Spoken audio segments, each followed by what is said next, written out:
Suraksha Infra Projects వారి Suraksha Elite HMDA approved premium villa plots. బండా రవిరాల ORR exit number 10 వద్ద ఈ రోజే మీ ప్లాట్ ను బుక్ చేసుకోండి.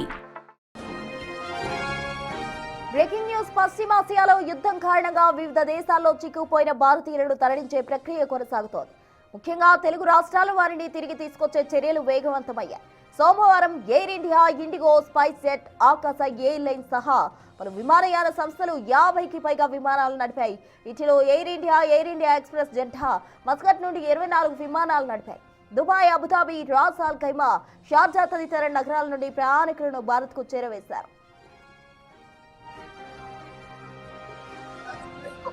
ఇవాళ సైతం వివిధ దేశాల్లో చిక్కుకుపోయిన ప్రయాణికులను తీసుకొచ్చేందుకు విమానయాన సంస్థలు ఫ్లైట్లు నడుపుతున్నాయి. ఇవాళ విమానాల సంఖ్య మరింత పెంచాయి.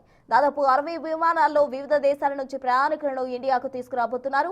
యూఏఈలో చిక్కుకున్న వారిని తీసుకొచ్చేందుకు ప్రత్యేకంగా 32 విమానాలు కేటాయించారు. ఇవి దుబాయ్, అబుదాబి, షార్జా, రాస్ అల్ ఖైమా, ఢిల్లీ, ముంబై, హైదరాబాద్, కొచ్చి నగరాలకు రాబోతున్నాయి. జడ్డా నుండి 14 విమానాలు, మస్కట్ నుండి మరో 14 విమానాలు ఎయిర్ ఇండియా ఎక్స్ప్రెస్ నడుపుతోంది. గత 2 రోజుల్లో గల్ఫ్ నుంచి హైదరాబాద్ ఇంటర్నేషనల్ ఎయిర్పోర్ట్ కు దాదాపు 12 నుంచి 15 విమానాలు వరకు వచ్చాయి. ఏపీ ప్రభుత్వ సమన్వయంతో కువైట్, బహ్రెయిన్ నుంచి తెలుగు వారిని స్వదేశానికి చేరుస్తున్నారు. మార్చి 1 నుండి 7 వరకు సుమారు 52,000 భారతీయులు తిరిగి రాగా మంగళవారాల్లో మరో 8 నుంచి 10,000 మంది వచ్చే అవకాశం ఉందని అధికారులు అంచనా వేస్తున్నారు.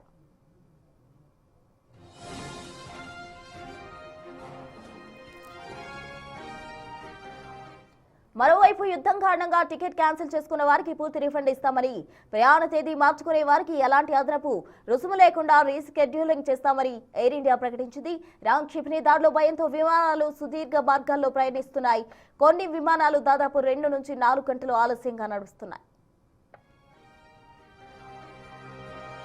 ఇదే అంశానికి సంబంధించి పూర్తి వివరాలు మా ప్రతినిధి శివ అందిస్తారు. శివ, చెప్పండి, మొత్తంగా యుద్ధం కారణంగా వివిధ దేశాల్లో ఎవరైతే భారతీయులు చిక్కుకుపోయారో వారందరినీ కూడా స్వదేశానికి తెచ్చే విధంగా కూడా కొన్ని విమాన సంస్థలు అయితే ఫ్లైట్స్ నడుపుతున్నాయి. దానికి సంబంధించిన కంప్లీట్ డీటెయిల్స్ ఏంటి శివ? రైట్ ప్రస్తుతం పశ్చిమాసియాలో యుద్ధం అనేది కొనసాగుతుంది. 28న మొదలైన యుద్ధం ఈ రోజు కూడా కొనసాగుతుంది. దాదాపు 11 రోజులుగా కూడా యుద్ధం అనేది కొనసాగుతున్న పరిస్థితి కనిపిస్తూ ఉంది. అంటే యుద్ధంలో ఇప్పటి వరకు అనేక మంది వివిధ దేశాలకు సంబంధించిన వారు ప్రభావితులయ్యారు. వారందరూ కూడా చాలా మంది ఇబ్బందులు ఎదుర్కొంటున్నారు. దానిలో భాగంగా భారత ప్రభుత్వం అక్కడ చిక్కుకున్న భారతీయులందరినీ కూడా పశ్చిమాసియాలో ఇటు గల్ఫ్ కంట్రీస్ చిక్కుకున్న భారతీయులందరూ కూడా తీసుకొచ్చేందుకు ప్రత్యేక ఏర్పాట్లు చేస్తుంది. ప్రత్యేక విమానాలు కూడా నడుస్తుంది. దానిలో భాగంగా ఇప్పటి వరకు 52,000 మందిని భారత్ కు తీసుకొచ్చారు. మరికొన్ని ప్రాంతాల్లో ఉన్న చిక్కుకున్న వారందరూ కూడా ప్రత్యేక విమానాలు ఏర్పాటు చేసి ఇటు అబుదాబి కానీ, దుబాయ్ కానీ, కువైట్, మరోవైపు జెడ్డా, మస్కట్ ప్రాంతాల నుంచి ప్రత్యేక విమానాలు ఏర్పాటు చేసి భారత్ కు తీసుకొచ్చేందుకు ప్రయత్నాలు చేస్తున్నారు. ఇక ఈ రోజు మొత్తం 60 ప్రత్యేక విమానాలు, మరోవైపు కువైట్ లో చిక్కుకున్న వారి కోసం మరో 32 ప్రత్యేక విమానాలు, యూఏఈలో చిక్కుకున్న వారి కోసం ప్రత్యేక విమానాలు కూడా ఏర్పాటు చేసి అక్కడి నుంచి భారత్ కు వారందరూ కూడా తీసుకొచ్చేందుకు భారత ప్రభుత్వం ఏర్పాట్లు చేసింది.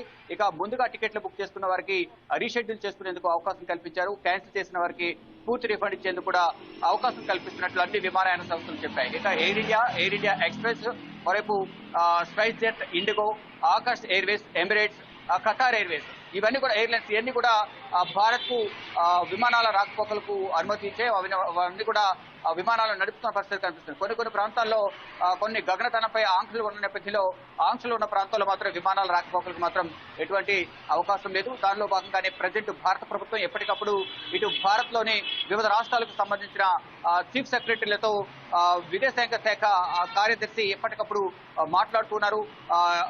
ఇటు ఆ రాష్ట్రాల్లో ఉన్న పరిస్థితులు కానీ, ఇతర దేశాల్లో ఉన్న వారు తిరిగి వస్తున్నప్పుడు వారు తీసుకుంటున్న చర్యలు, ఇప్పటి వరకు ఎంతమంది భారత్ తిరిగి వచ్చారు, ఏ రాష్ట్రం ఎంతమంది ఇతర దేశాల్లో నివసిస్తున్నారు, వారు ఎంతమంది తిరిగి వచ్చారనే అంశాలపై నిన్న విదేశాంగ కార్యదర్శి తో అన్ని రాష్ట్రాల సిఎస్లతో వీడియో కాన్ఫరెన్స్ నిర్వహించారు.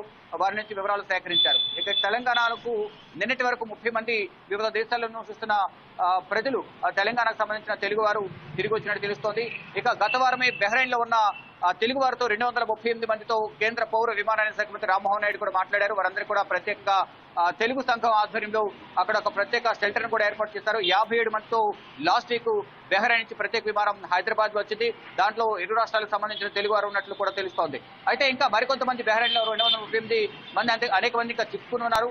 వారందరూ కూడా తీసుకొచ్చే ప్రయత్నం చేస్తున్నారు. ఇక కువైట్ కానీ, జెడ్డా కానీ, మస్కట్ కానీ, మరోవైపు యూఏఈ, కువైట్, జోర్దాన్, బెహ్రెయిన్ ఇతర ప్రాంతాల్లో ఉన్న ఎవరైతే ఉన్నారో తెలుగు వారందరినీ కూడా తీసుకొచ్చేందుకు ప్రత్యేక ఏర్పాట్లు అయితే భారత ప్రభుత్వం చేస్తుంది.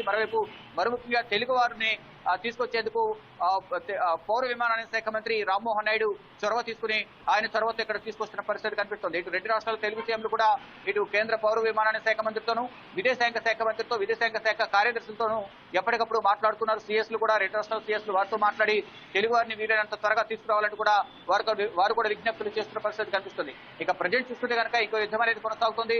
ఇటు ఇజ్రాయెల్, ఇరాన్ అలాగే అమెరికా మధ్య నెలకొన్న యుద్ధం అనేది పశ్చిమాసియాకు వ్యాపించడంతో అక్కడున్న ప్రజలందరూ కూడా భారతీయులందరూ కూడా తీవ్ర ఇక్కట్లు ఎదుర్కొంటున్నారు. ఇటు తెలుగు రాష్ట్రాలకు సంబంధించిన వారు కూడా అనేక మంది కార్మికులు పట్టుకూటు కోసం వెళ్ళిన వారు అక్కడ ప్రాణాలు కోల్పోవాల్సిన పరిస్థితి ఏర్పడుతుంది. ఈ నేపథ్యంలోనే రెండు రాష్ట్రాల ముఖ్యమంత్రులు చొరవ తీసుకుని వారందరూ కూడా తీసుకురావాలని కూడా అక్కడ చెప్పుకున్న బాధిత కుటుంబ సభ్యులైతే చెప్తున్న పరిస్థితి కనిపిస్తుంది. ఇక ప్రజెంట్ చూసుకుంటే కనుక ఇప్పటి వరకు అందుతున్న సమాచారం ప్రకారం నిన్నటి వరకు 30 మంది తెలంగాణకు సంబంధించిన తెలుగు వారు తిరిగి వచ్చారనేది కూడా ఇటు ఢిల్లీలోని తెలంగాణ భవన్ పిఆర్ఓ చక్రవర్తి చెప్తున్నారు. అంటే ఎప్పటికప్పుడు ఇటు ఏపీ తెలంగాణకు సంబంధించిన హెల్ప్ లైన్ నెంబర్ కూడా ఏర్పాటు చేశారు. ఇతర దేశాల్లో చెప్పుకున్నవారు ఈ రెండు రాష్ట్రాలకు సంబంధించిన తెలంగాణ, ఆంధ్రప్రదేశ్ భవన్లకు సంబంధించిన నంబర్లకు ఫోన్ చేసి సమాచారం తెలుసుకోవచ్చు, వివరాలు ఇవ్వచ్చు అనేది కూడా ప్రధానంగా చెప్పిన నేపథ్యంలో రోజు పదుల సంఖ్యలో కాల్స్ వస్తున్నాయి. గత 2 రోజుల నుంచి మాత్రమే కొత్త కాల్స్ తగ్గాయనేది కూడా ఇరు భవనాలకు సంబంధించిన పిఆర్ఓలు చెప్తున్న పరిస్థితి కనిపిస్తోంది. అంటే తెలుగు వారు ఎక్కడున్నా కానీ ఈ నెంబర్లకు ఫోన్ చేయొచ్చు అంటూ కూడా రెండు తెలుగు రాష్ట్రాలకు సంబంధించిన తెలంగాణ, ఆంధ్ర భవన్, ఢిల్లీలో ఆంధ్ర తెలంగాణ భవన్లకు సంబంధించిన ఆఫీసర్స్ నంబర్లు కూడా వారందరికీ కూడా ఒక ప్రకటన ద్వారా నంబర్లు కూడా అందుబాటులో తీసుకొచ్చారు. హెల్ప్ లైన్ నంబర్లు, ఆ నంబర్లకు సమాచారం ఇవ్వడం ద్వారా వారు ఎక్కడున్నారు ఏంటి వారి డీటెయిల్స్ ఏంటి అని తెలుసుకుని ప్రభుత్వానికి ఇవ్వడం ద్వారా ప్రభుత్వం వీలైనంత త్వరగా వారిని తీసుకొచ్చేందుకు ఏర్పాట్లు చేస్తుంది. మరికొంతమంది స్వతహాగానే ముందుగా వాళ్ళు టికెట్ బుక్ చేసుకుని వారందరూ కూడా వారి స్వస్థలాలకు చేరుకుంటున్నారు. ఇక ఈ రోజు మొత్తం వివిధ ప్రాంతాల నుంచి అంటే వివిధ దేశాల నుంచి పశ్చిమాసియా దేశాల నుంచి భారత్ తీసుకొచ్చేందుకు ఎయిర్ ఇండియా కానీ, ఎయిర్ ఇండియా ఎక్స్ప్రెస్, మరొక ఇండిగో, ఆకాశ, మరొక ఎమిరేట్స్, దుబాయ్ నుంచి ఎమిరేట్స్ కానీ, ఇటు ఖతార్ నుంచి ఖతార్ ఎయిర్లైన్స్ కానీ ఇవన్నీ కూడా ప్రత్యేక విమానాలు కూడా కొన్ని విమానాలు నడుపుతున్నారు. దాదాపు ఇవాళ 60 విమానాలు నడుపుతున్నారు. యూఏఈ నుంచి 32, ఇటు మస్కట్, జెడ్డా నుంచి 14 విమానాలను ఆ రెండు కంట్రీస్ కూడా నడుపుతున్నాయి. అక్కడ చిక్కుకున్న భారతీయులందరినీ కూడా సత్వరమే తీసుకురావాలనేది కూడా భారత ప్రభుత్వం భావిస్తోంది. మరో తెలుగు వారిని కూడా త్వరగా తీసుకురావాలనేది కూడా రెండు తెలుగు రాష్ట్రాల సీఎంలు భావిస్తూ కేంద్ర ప్రభుత్వ పెద్దలతో ఎప్పటికప్పుడు మాట్లాడుతున్నారు. ఇటు పౌర విమానయాన శాఖ మంత్రి తెలుగు వారు కావడం, రామ్మోహన్ నాయుడు కూడా ఇరు రాష్ట్రాల సీఎంలు ఎప్పటికప్పుడు మాట్లాడడం, తెలుగు వారిని త్వరగా తీసుకొచ్చేందుకు చొరవ తీసుకోవాలని వారిని కోరిన నేపథ్యంలో ఆయన కూడా చొరవ తీసుకుని అక్కడున్న తెలుగు వారందరితో మాట్లాడుతూ వారందరికీ కూడా భరోసా కల్పిస్తూ వీలైనంత త్వరగా తీసుకొస్తామంటూ కూడా వారందరికీ హామీ ఇస్తున్నారు. దానిలో భాగంగానే అక్కడ ఇతర దేశాల్లో చిక్కుకున్న తెలుగు వారిని భారతీయులందరూ కూడా త్వరగా తీసుకొచ్చేందుకు భారత ప్రభుత్వం అన్ని రకాల ఏర్పాట్లు చేస్తుంది. ప్రశ్న. Right Shiva, thank you.